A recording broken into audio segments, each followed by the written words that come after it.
বনের বাঘ সিংহ কখনো দেখেছেন মরা প্রাণী খেতে? বোঝেন নাই কথা।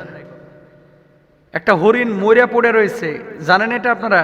মরা হরিণ যদি পড়ে থাকে, বাঘ কখনো এই হরিণে ছুঁয়েও দেখে না, মরা সিংহ ছুঁয়েও দেখে না। যদি কোনো প্রাণী মরে পড়ে থাকে, ওই মরা প্রাণীর দিকে বাঘ, ভাল্লুক, সিংহ কেউ কিন্তু তাকায় না, তাকায় জীবিত প্রাণীর দিকে। আপনি একটা জিনিস মাথায় রাখবেন, আপনি যখন পৃথিবীতে মূল্যবান হবেন তখন কিন্তু অনেকে আপনার দিকে নজর দিবে।